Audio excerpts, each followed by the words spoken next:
Hi, sixth graders. So last video, we learned what an inequality is, and we learned how to put it on a graph. And so this video is actually going to include inequalities. This is called solving inequalities. And that's a L and a V, by the way, not a W. S-O-L-V-I-N-G. Solving inequalities. My L and my V ran together. There we go. All right, solving inequalities. And so if you remember from the last video, inequalities are anything that include the less than, greater than, less than or equal to, or greater than or equal to signs. And so you can actually see the imprint of the last notes that we took a page ago for less than, greater than, and how we put those on a line. We make sure that if it's less than or greater than, it's an open circle and we're shading in the direction that it's pointing. And if it's less than or equal to or greater than or equal to, remember we color in that circle where we circle our number and then we shade as well. And we talked about what would be solutions for that. And so now we're solving inequalities. We're going to split our page into 4 equal sections. And we're going to look at what if your inequality looks like this. So what if we have something like n plus 7 is less than 11? And so now if we think back to equations, we have seen before what we called a one-step equation where this was an equal sign and we had to use inverse operations to solve. So solving an inequality is going to be very similar to solving an equation. So here's what we're going to do. Just like we did earlier, we're going to look now, instead of an equal sign, we've got this less than, but we're going to treat it like a balance. So we're going to draw a line through it, coming down, and we're going to look at this side of the balance versus this side. Now, I want to know, and I want to solve for n. I want to know what's true about n, so I want to get rid of the plus 7. Well, when we solved equations, how did we get rid of a plus 7? What's the inverse? Well, we used subtraction, so we subtracted 7, and what we did to one side, we must do to the other. So if it's plus 7, we subtract 7, that cancels out. 11 minus 7 gives me 4. So I actually do that math, and you can use your calculator on this. You can use the Desmos calculator that's right below the schedule in Schoology. And the only difference is, and now you're gonna want to maybe put equals here, but it's not n is equal to 4, it's still less than. So we just slide that symbol right down this line and we rewrite it again. And so our final answer is going to be n is less than 4. Now we can still graph this answer on the number line, and you will be asked to do that, but it's no different than what we were doing before. We're just gonna mark 4. We're gonna mark a couple numbers on either side of it.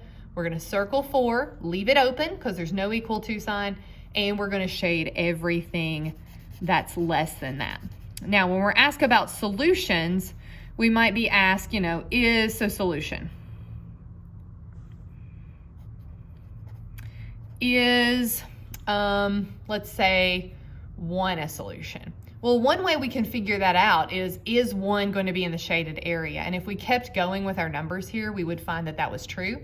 Another way that we can prove that 1 is a solution is I can plug it into my original inequality. And so if you said, okay, 1, put that in where n goes, 1 plus 7 is less than 11. Is that true? Well, what is 1 plus 7? That's 8. And is 8 less than 11?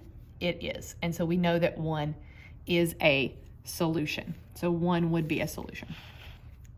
All right, so that's an addition inequality. Let's look at a subtraction one. So let's say we have an equation that looks like this. Negative 17 is greater than x minus 12. And so we need to solve. We want to get x by itself. So we're going to, again, draw a line down through our symbol, just like we would the equal to sign. Our goal is to get the x by itself. Well, right now, what operation do we see?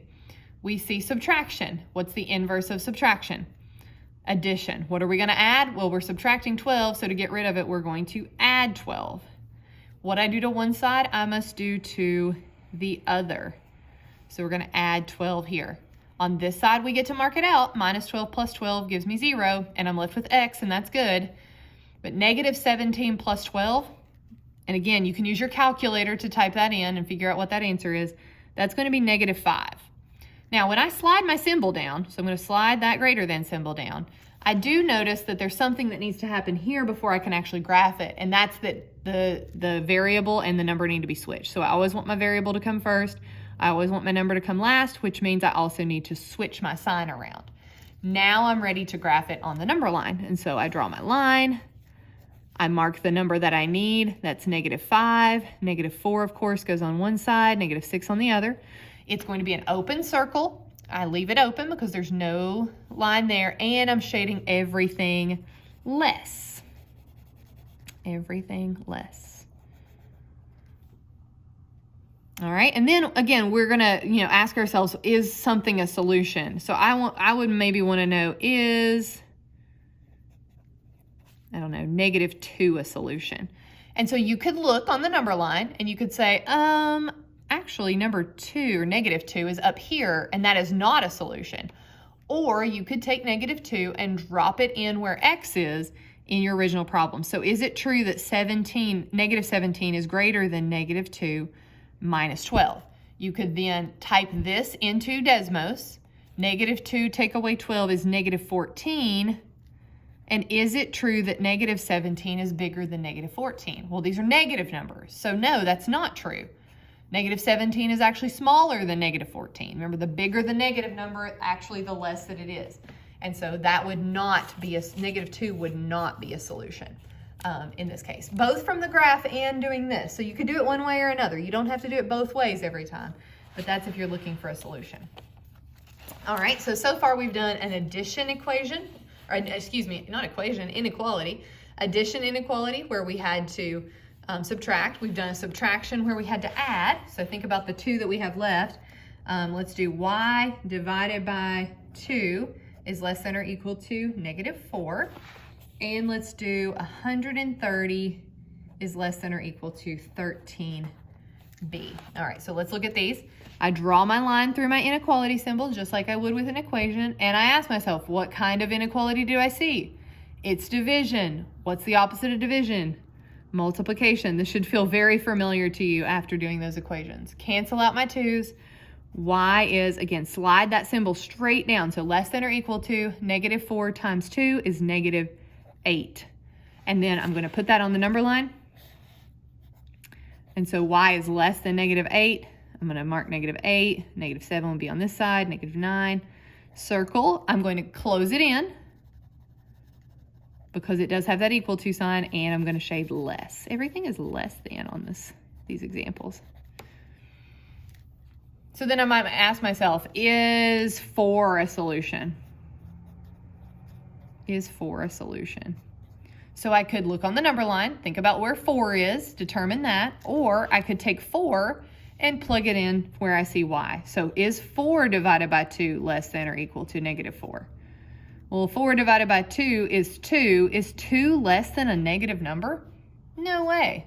So 4 is not a solution. We also know that 4 would end up over here, so 4 is definitely not a solution. And then the last problem, so that was division. We use multiplication just like in the equations. Last problem, a multiplication equation. We see multiplication, remember when you see a number right next to a letter, number right next to a variable, without a sign, that's multiplication. In order to solve, we use division. So I'm going to divide by 13 on each side. 13 divided by 13 cancels. We're left with b, which is good. I'm going to slide that symbol right down. And then 130 divided by 13 is 10. Again, you can use your calculator to figure that out. That's what we type in our calculator. Just like before in the earlier example, our variable ends up on the right side. We want the variable to come first, the number to come second. So I switch things around, and then I can graph it. So I'm going to mark 10. My number is 10. Make a circle, color it in, and then notice here I'm shading greater than. I'm shading in the, let's mark a couple numbers on each side. I'm shading this greater than, so everything above that. All right, and so again, if I wanted to ask if something was a solution or not, I might ask, let's ask about 10, because 10 is the number that I get here. So is 10 a solution? Is 10 a solution? Well, 10 is shaded, right? It is shaded in this circle. So from the graph, yes, 10 is a solution. The other way I could know this is 130 less than or equal to 13 times b, which is 10. If I plug in the number that I'm looking as a solution in for my letter, is this a true statement? 130 is less than or equal to, well, 13 times 10 is 130. Is 130 less than or equal to 130? Well, it's definitely not less than, but it is equal to, and it's included there. So yes, this is a solution.